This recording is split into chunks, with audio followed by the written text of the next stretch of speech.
The political left in this country is getting absolutely insane. First, we had the Labour leader, Keir Starmer, saying that EU nationals, foreigners, should have a right to vote in general elections. And now we have the trade union leader, Mick Lynch, saying that all illegal migrants should have a full right to live and work.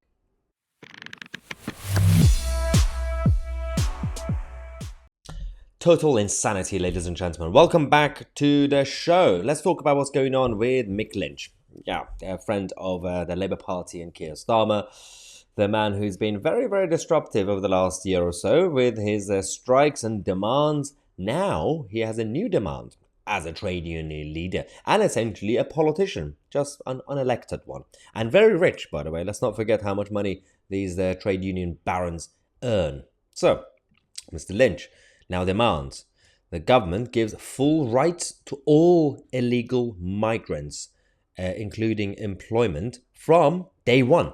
The moment you get on a boat from the safe country that is France, give thousands of pounds or euros to your illegal, they're people smugglers and come here. The moment you get to Kent, it's okay. You just get off the boat, you get a free house, free Domino's pizza, and a free job. And you have a full right to live and work. This is what they want. You do know why, right? It's going to help them with the main agenda of the far left to create their own utopia. Because the more people come here who are not really compatible with our British values or any basic commitment to this country, love for this country, it will be easier to bring down the whole system and start from scratch. And short term, it will help people like, Keir Starmer as Labour leader and Mick Lynch as the trade union leaders to increase their own membership, to increase the number of sheep that they have following the orders from the top. And it will be easier to control the public and the whole population if everybody becomes a sheep. Despite the fact that this man claims to be on the side of the working classes. He claims that he wants high wages for his members and people in this country. But it doesn't, because high immigration, mass migration, especially what he plans to do, giving full rights from day one to migrants, you do is what's going to happen? Yeah, wages are going to go down. This is just basic economics. Even with legal mass economic migration, this happens. Let alone if we continue to just go with his narrative and allowing every single illegal migrant who gets off the boat a full right to employment and everything else. So the same members that he's claiming to support are going to be damaged. But he doesn't care about their members. They only care about their far left utopia, their own agenda, because you have to bring down the system if you want to rebuild it. And a great reset is needed for them in order to create their own utopia, because they do believe it's a utopia, even though it's not. Now, this is the video that we have his latest speech to his communist supporters who were eager to find out exactly what his idea is when it comes to migrants. And that's whether you've been here as a migrant for a long time with your family, or whether you're a new migrant seeking to come into the country, whether it be on a boat or whether it's on an airplane or whatever. Nobody is illegal. Nobody should be discriminated against.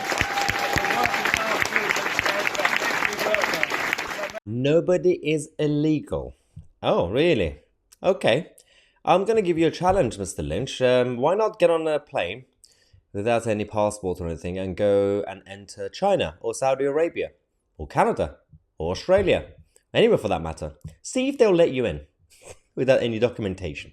Secondly, first he started his rant by saying migrants who've been living here for a long time. So there has been an argument for some time about amnesty for long-term migrants, and that's already controversial. But then he added even newcomers, those who just got here. He said either via boat or a plane or whatever. He doesn't care about the entry route. He says there is nothing wrong with being an illegal migrant because you can't be illegal in his world. This is international socialism, which is not really a new ideology, but now it's being spread on steroids. So we had, yes, the hero of the political right, Lee Anderson, who's come out to say that Mick Lynch is more interested in derailing the government's plan to stop the boats than allowing his members to vote on pay offers. Union barons should stop posturing as Corbyn tributes acts. Yeah, actually, that's a good line to finish it. Although I don't really agree with his first part of his first sentence. Although we know that Lee Anderson has a new job now as the vice chairman of the party, so he has to go with government's line. But I can say as an independent that his line on the government's trying to stop the boats. People are sick and tired of this because we're still waiting for the government to stop the boats. When are we going to have this? I know that obviously the plans are in place for the early summer, but summer's coming up very, very soon. So the moment I see the first Rwanda flight and all the other deportations, then I'll be like, okay, I can see some progress. So far, I don't really want any conservative politician to talk about stopping the boats, because you're not stopping the boats. Just stop giving us empty promises. Let me know your thoughts in the comment section. Don't forget, 9 p.m. tonight, we're going to have our first Sunday live show for an hour between 9 and 10 p.m. We're going to come to you guys with a news roundup, a special guest to be interviewed, and members could actually send their questions and I'll answer them live, and everybody else. I'm Mahyar Tousi, and we are the media.